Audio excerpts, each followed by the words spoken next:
Y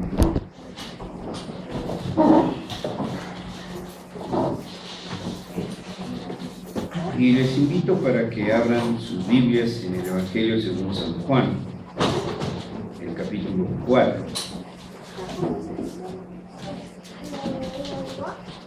Este pasaje vamos a leer del versículo 24, todos juntos. Es un solo versículo. Juan 4, 24. Evangelio según San Juan, capítulo 4, versículo 24. Si ya estamos listos, vamos a hacer la lectura todos al unísono. Dice así: Dios es espíritu, y los que le adoran en espíritu y en verdad es necesario que lo adoren. Amén. Vamos a orar.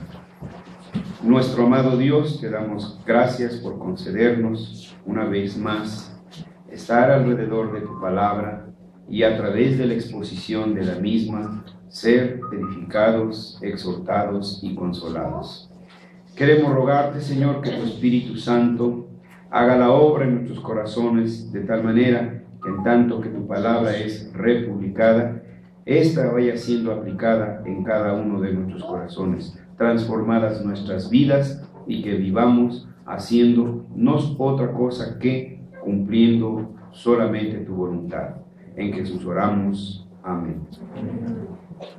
Seguimos con el mandamiento número 2, que dice: no te harás imágenes ni ninguna semejanza de lo que esté arriba en el cielo, ni abajo en la tierra, ni en las aguas debajo de la tierra.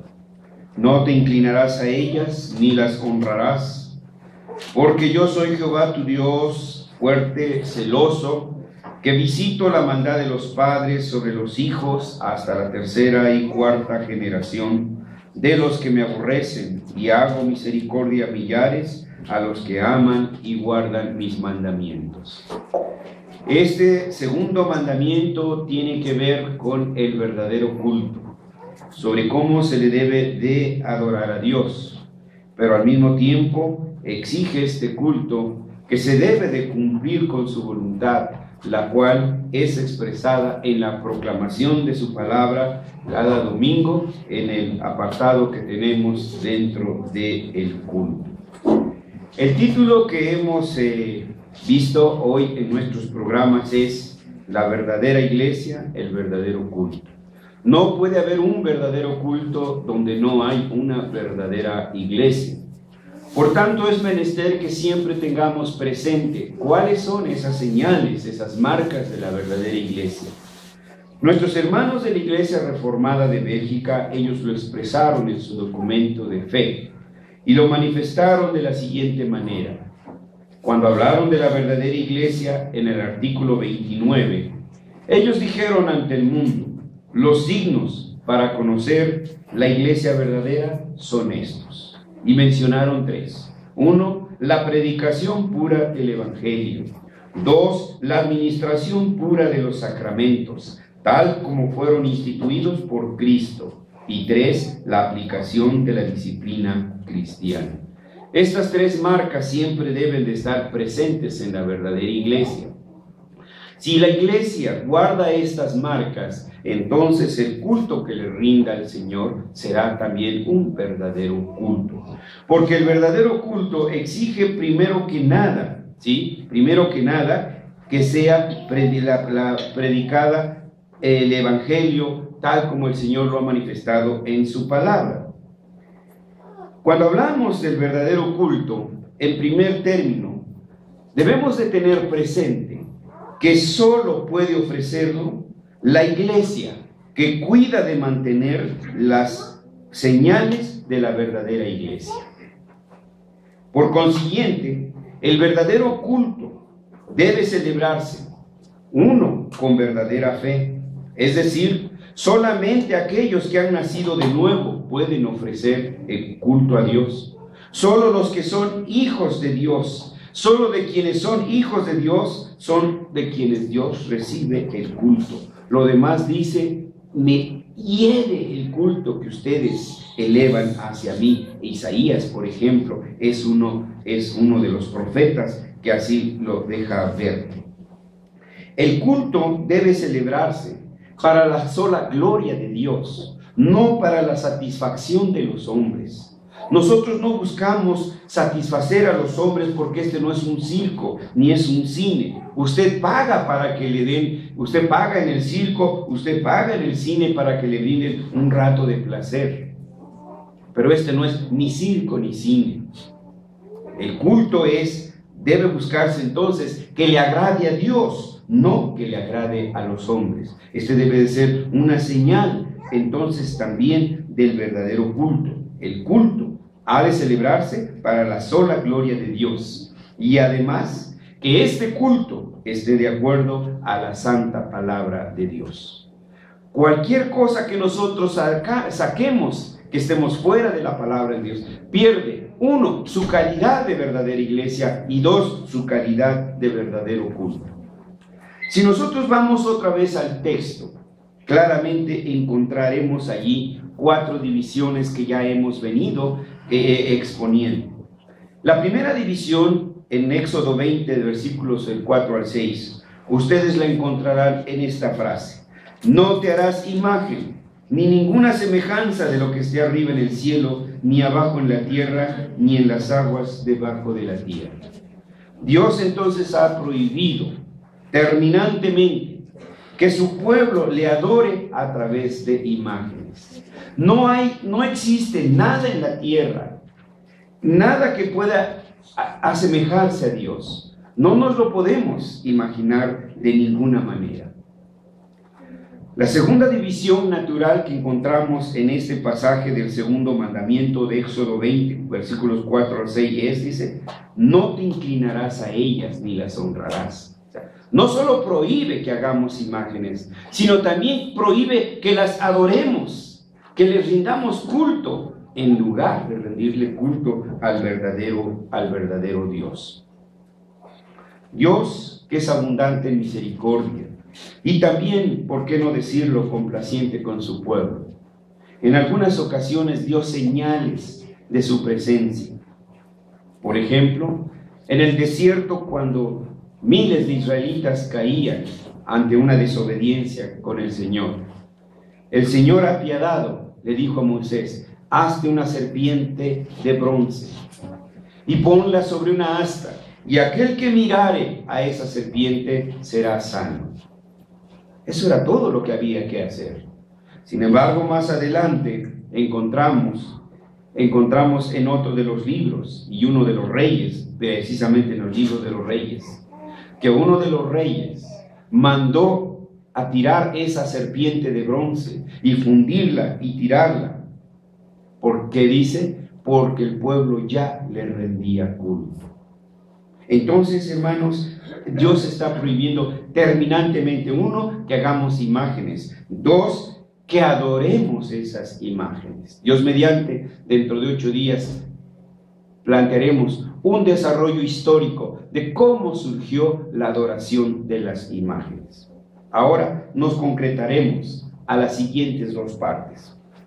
Después de dar el mandamiento y explicar explícitamente, perdonen la redundancia, ¿sí?, de qué es lo que prohíbe y qué es lo que quiere el Señor de este segundo mandamiento, da las razones. Dice: porque yo soy Jehová tu Dios, fuerte, celoso. Primero dice: porque yo soy. Pónganle allí 2 puntos. Ahora vean ustedes 3 explicaciones. Jehová, 1. Dios, 2. Y fuerte, 3. Ahí están las razones. ¿Sí? Primero, yo soy Jehová. ¿Y qué significa Jehová? Yo soy el que soy, punto. Yo no necesito justificarme ni argumentar con ustedes. Yo soy Jehová, yo soy el que soy. El que tiene que justificarse es el hombre, no Dios. La segunda razón, dice: no soy Dios. Un Dios allá, lejano, en no sé qué galaxia. Dice: tú, Dios. Yo soy tu Dios. No hay otro Dios fuera de mí. No puedes pensar en otro Dios que yo. Y por añadidura, dice, fuerte y celoso. Es decir, no podemos retar a Dios. Lamentablemente hay gente que lo hace. Pero hay una última que quiero mencionar aquí. Dice, celoso. Lo que está el Señor aquí dando es una analogía, una figura del matrimonio. Dios en nos quiere decir, miren, estamos así como viviendo como en matrimonio. Y las características de un buen matrimonio desde la perspectiva escritural, el primer requisito es confianza. Donde se fractura la confianza, se fractura el matrimonio. Entonces, si no confiamos en Dios, ¿para qué es nuestro Dios? Debe haber primero eso, confianza en nuestro Dios. La segunda característica del matrimonio es compromiso. Ahí hay un compromiso, nada de que ahora sí y que en esto sí y que en esto no, y que mis condiciones son estas y mis condiciones son las otras. No, un momento, si no es una sociedad mercantil, hermanos, en que los socios ponen 50-50, ¿no? Hay socio capitalista y no, el matrimonio no es una sociedad. Así lo define el Estado, ¿sí? Pero el matrimonio es un pacto, primero que nada, un pacto con Dios, un pacto del hombre con la mujer, un pacto de la mujer con Dios, donde el hombre se compromete, no habrá más mujer en mí que tú, y donde la mujer se compromete, no habrá hombre más que tú. Y en esta relación nos está llevando Dios, celoso. ¿Qué mujer tolera que su marido ande con otra mujer? ¿Qué marido tolera que su mujer ande con otro hombre? ¿Quién? Ni la mejor, perdone que use la expresión, ni la mujer más tonta, ni la mujer más bondadosa, ni el hombre más conchudo lo haría, ¿verdad? Bueno, entonces Dios es celoso. ¿Cómo va a tolerar entonces que adulteremos religiosamente con otros que llamamos dioses? Por eso dice, celoso. Pero la palabra que usa aquí, en el original hebreo, es caná. No Canaá, como leemos C-A-N-N-A. Caná, no, es otro. Es otra palabra que suena igual, es homófona, como diría la maestra de español, ¿verdad? Suenan igual, pero se escriben distinto, ¿sí? Aquí se escribe distinto al caná, al lugar. Esta palabra que en hebreo se traduce como celoso, implica comprar, implica adquirir, implica poseer, implica crear. Luego, cuando dice yo soy Jehová fuerte, celoso, es que eres mío, porque yo te creé. ¿Recuerdan Isaías 43, 1? Si alguien lo lee, por favor. Así dice Jehová, creador tuyo Jacob y formador tuyo Israel, no temas porque yo te redimí, te puse nombre, mío eres tú. Miren la lista. Creador tuyo, te puse nombre, te redimí, y finalmente dice ¿qué? Mío eres tú. Esa es la relación de matrimonio, aunque no la digamos, hermanos, aunque no la digamos, pero la vivimos, la sentimos y la experimentamos, ¿sí? La mujer dice, mío eres tú, y el hombre dice, mía eres tú. Y la mujer no quiere compartir, ni el hombre quiere compartir. ¿Cómo entonces Dios va a estar compartiendo su gloria? Por eso dice, celoso, porque yo te compré, yo te crié, mío eres tú. Por tanto, cuando nosotros leemos este mandamiento, hermanos, debemos, en primer lugar, entender el fin de este mandamiento. ¿Cuál es el fin de este segundo mandamiento? no te harás imágenes, no te inclinarás a ellas, rendirás el verdadero culto a Dios. El fin de este mandamiento es que Dios quiere que el legítimo culto que se le debe a Él no sea profanado con ritos supersticiosos. No podemos inventarle, no podemos agregarle. El fin de este mandamiento es que Dios quiere que el legítimo culto que se le debe a Él no sea profanado con ritos supersticiosos. No podemos inventar, ni agregar, ni quitar. En segundo término, en este segundo mandamiento, Dios quiere apartarnos totalmente de todas las clases de servicios carnales que nuestro necio entendimiento inventa. No podemos inventar. Acabo de venir de una iglesia, no lo había visto, hermanos, o no me había fijado, pero creo que no estaba. Pero hoy que me fijé, una iglesia presbiteriana, ya viene un rincón allí, la bataca, como le dicen los jóvenes, la batería. ¿Por qué están cediendo los pastores? Para que no se nos vayan los jóvenes. Entonces Dios que se vaya, ¿no? Preferimos que se vaya Dios, porque Dios no va a estar en medio de un culto que no es rendido para Él. Entonces, si quieres Dios, vete tú, pero yo me quedo con mis jóvenes. Parece ser que es lo que decimos. No me importa. No importa, porque Dios dice, estoy en medio donde el nombre de Dios es invocado, donde están 2 o 3. Entonces, si a Dios no le agrada ese culto, bye, que te vaya bien, pero yo me quedo con mis jóvenes. Un momento. Esto es entonces lo que nos enseña este segundo mandamiento, que Dios quiere apartarnos totalmente de todas las clases de servicios carnales que nuestro necio entendimiento inventa.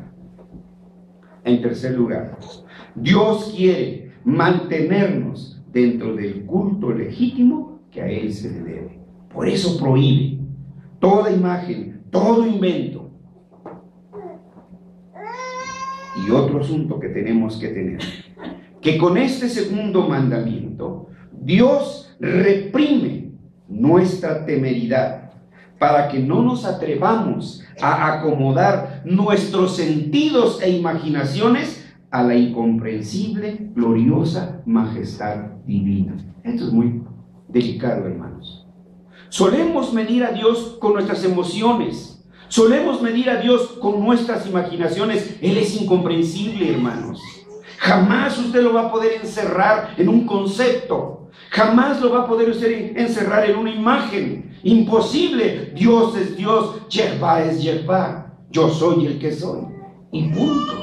Así es de sencillo. Entonces nosotros no podemos organizar un culto que halague nuestros oídos, que nuestras emociones se vean inflamadas y que nos sintamos cuasi angelitos flotando entre las nubes. No, el centro del culto es Dios, no el hombre.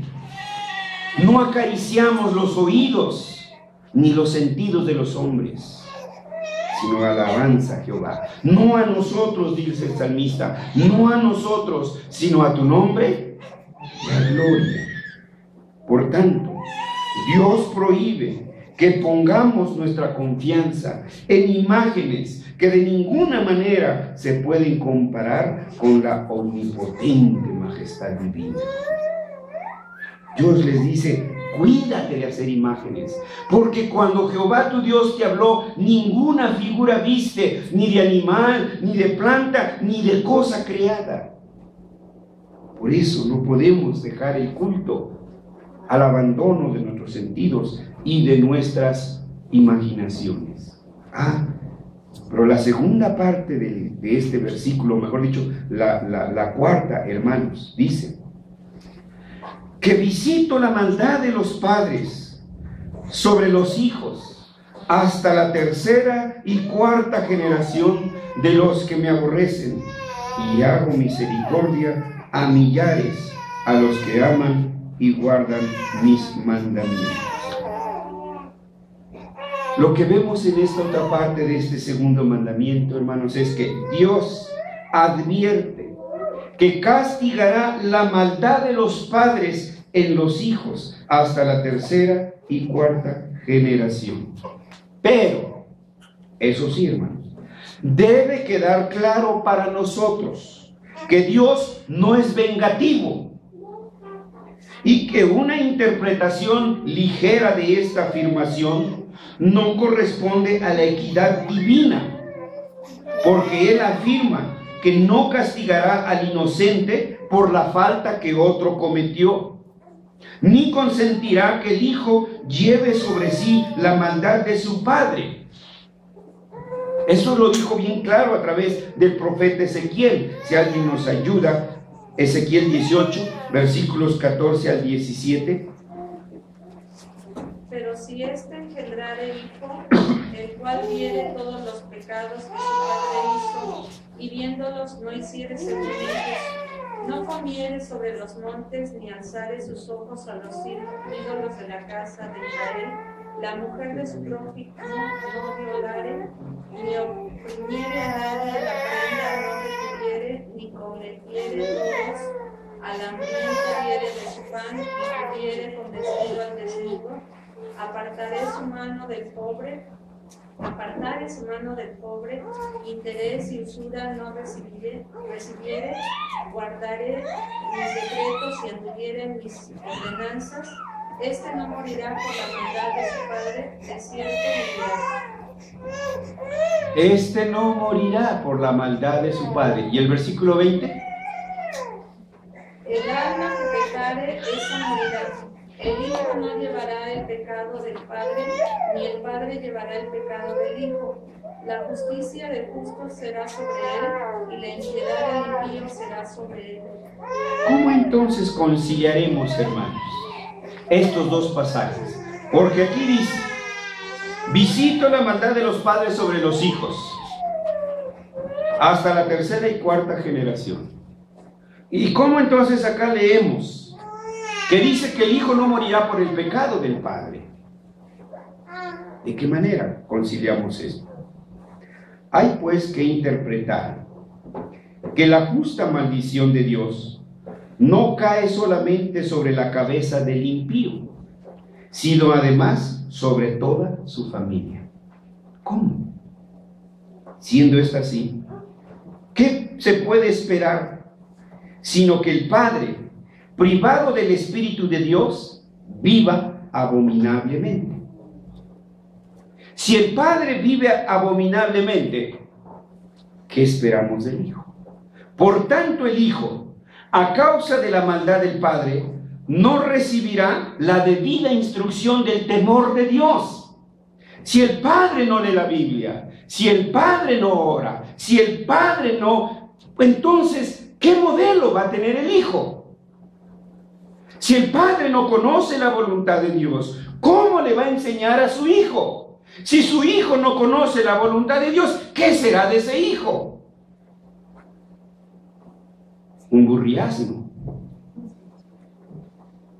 Porque su padre no conoce, su padre no enseña, el hijo no sabe. Por tanto, la maldición cae también, ¿qué? En el hijo. Ahora, sigamos la cadena. Si este hijo no ha sido instruido en el camino de Dios, entonces no instruirá tampoco a su hijo, ni al hijo de su hijo, y la cadena seguirá. Es algo natural, hermanos. ¿Sí? Entonces, lo que se sigue es que dicho hijo siga el mismo camino de perdición de su padre. Y esto se extiende a los nietos y a los demás sucesores. Cada uno de ellos va llevando la semilla de maldad de sus progenitores. Y así toda esta cadena genética, toda esta cadena de hijos, se verán privados del verdadero conocimiento de Dios. Y entonces todas estas generaciones, todos ellos, se precipitarán al abismo. Y ahí entonces se cumple que visito la maldad de los padres sobre los hijos hasta la tercera y hasta la cuarta generación de los que me aborrecen. Así que, finalmente, estos descendientes, siguiendo las huellas de sus padres, serán culpados de sus propios pecados y serán castigados no por los pecados de sus padres, sino por sus propias transgresiones. El padre será castigado por sus propios pecados, pero el hijo, al no ser instruido en el temor de Dios, cometerá sus propios pecados y será castigado por sus propios pecados. Este hijo no instruirá a la siguiente generación y será castigado por sus propios pecados, pero la siguiente generación será castigada cada una por sus propios pecados. Entonces, ahí se cumple. Entonces vean a dónde arrastramos. ¿A quién arrastramos con nuestros pecados?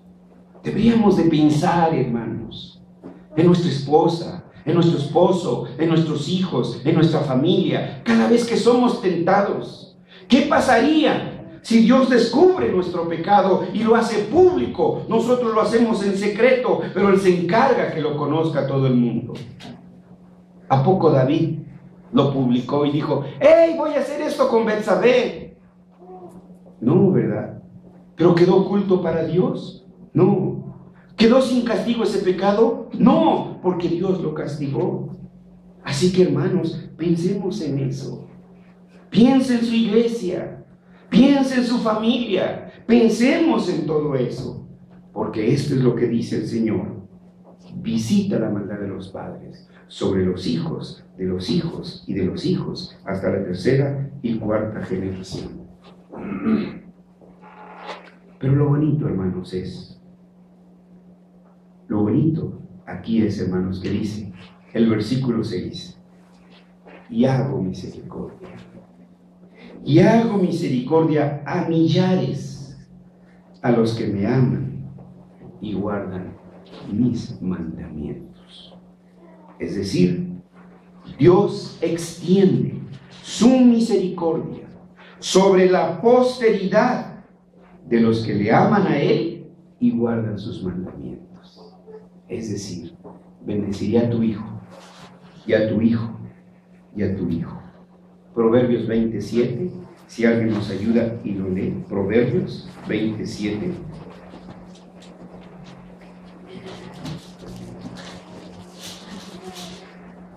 Camina en la integridad del justo, y sus hijos son dichosos después de él. Miren ustedes la promesa. Camina en integridad del justo. ¿Quién es el justo? El que ha sido justificado. Usted y yo, los que creemos en Cristo. Si usted y yo caminamos en integridad, vean la promesa: sus hijos son dichosos después de él. Entonces, hermanos, por amor a nuestros hijos, ¿no? ¿Usted quiere castigo para sus hijos? ¿Verdad que no? Pues por amor a mis hijos. Camina en su integridad del justo. Promesa: sus hijos son dichosos después de él. Estos hijos son bendecidos de dos maneras. Uno, por la promesa del Dios del pacto: y seré tu Dios y el Dios de tu descendencia después de ti. Y la otra viene de la buena educación e instrucción que recibieron estos niños de sus padres, porque sus padres estuvieron preocupados en enseñarles a sus hijos el temor de Jehová. Hicieron todo lo que estaba en su alcance para que su niño conociera el temor de Jehová, para que su niña conociera el temor de Jehová. Hizo todos los esfuerzos posibles, porque quería que su hijo creciera como un árbol derechito. Asimismo, de la justa y oportuna disciplina que recibieron los hijos de parte de sus padres. Es decir, que estos hijos fueron corregidos en su debido tiempo. Si el hijo mintió, el hijo debe de saber que ha pecado y que con sus mentiras puede arrastrar a una persona inocente. Si el hijo robó, debe saber que eso es robo y que con ese robo pudo haberle quitado algo valioso a otra persona. Si el hijo mintió, arrímale tierra. Si el hijo robó, arrímale tierra. Los hijos también deben de ser disciplinados. en el sentido de las Escrituras. Proverbios 23:13, si me ayudan acá, y acá de este lado, segunda de Timoteo 3, versículos 16 y 17. Proverbios 23:13, si me ayudan, por favor. No rehuses corregir al muchacho, porque si lo castigas con vara no morirá. No rehuses corregir al muchacho. Es una parte importante de nosotros como padres, es la corrección de los hijos. Y no puede decir el padre, eso es asunto de la madre, corrígelo tú. Ah, pues que el niñito que vino en paracaídas, llegó solitito en paracaídas, ¿verdad que no? Participaron los dos, entonces los dos también deben de participar, son hijos de los dos, ¿sí? Entonces el versículo es bien claro, nos invita precisamente a que guardemos ese mandamiento. No rehuses corregir al muchacho, porque si lo castigas con vara, no morirá. Entonces ese muchacho no se va a tirar al abandono, porque estaremos pendientes, pero para eso se requiere que yo conozca la palabra de Dios. ¿Cómo voy a corregir a mi hijo si yo no sé cuál es lo bueno, qué es lo correcto? Para que yo corrija a mi hijo, necesito conocer cuál es la verdad. Pero si yo no leo la Biblia, ¿cómo voy a saberlo? ¿Cómo voy a entenderlo? No puedo corregir a mi hijo. Y segunda de Timoteo, capítulo 3, versículos 16 y 17, por favor.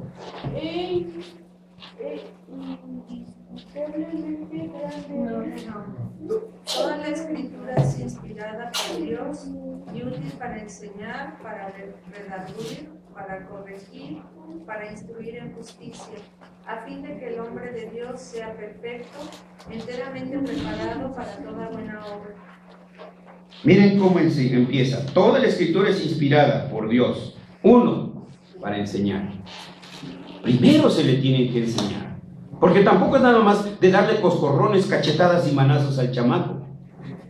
Primero se le enseña. Después dice, se le reconviene. Lo que estás haciendo no está bien. ¿Sí? Para corregir. Pero ¿cómo vamos a saber corregir si ignoramos esto? Para instruir en justicia. Y concluye, a fin de que el hombre de Dios sea perfecto, en el término de la palabra, enteramente preparado para toda buena obra. Entonces, ¿cuánto se extiende este mandamiento? Así que, hermanos, este segundo mandamiento nos habla primeramente de la prohibición de crear imágenes y segundo, de lo que es el verdadero culto. ¿Y qué exige? Que rindamos un verdadero culto a Dios y que cumplamos su voluntad. Su voluntad es expuesta cada vez que se predica su palabra. Y cuando Él lo publica, nosotros lo conocemos. Y cuando lo conocemos, no tenemos alternativa.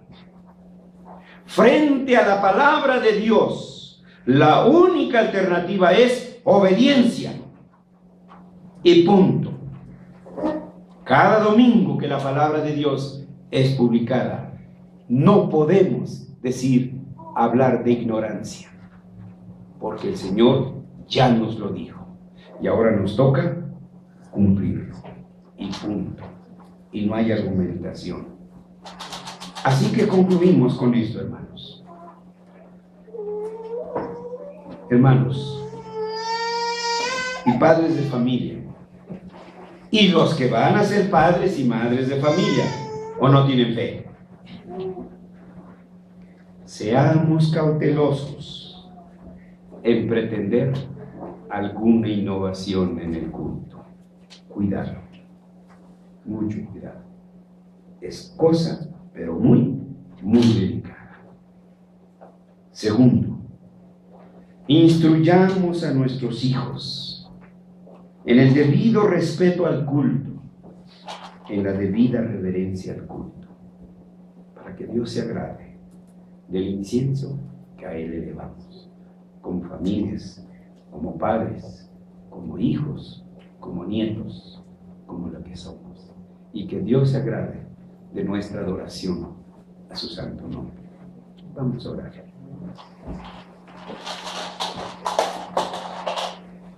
Gracias, Señor, porque tu benevolencia y graciosa misericordia nos das a conocer tu voluntad. Esta ha sido expuesta. Te rogamos que tu Espíritu Santo, Señor, la aplique en nuestros corazones, sea fructífera en nuestras vidas. Que quienes tenemos la bendición y privilegio de ser padres, tengamos esa grande preocupación de enseñársela a nuestros hijos. Y encargo darles de que ellos también la enseñen a sus hijos, quienes serán nuestros nietos. Y así generación tras generación, hasta que en tu infinita misericordia, tu Hijo Jesucristo venga por su iglesia, para instaurar por la eternidad su reino para siempre jamás. Concédenos, Señor, que temerosos cada día busquemos tu voluntad para adorarte, no solamente culticamente, sino además con nuestras vidas, con nuestro trabajo, con nuestro ejemplo, que en todo momento toda nuestra vida sea una permanente adoración. Te lo pedimos en el nombre de Cristo Jesús. Amén.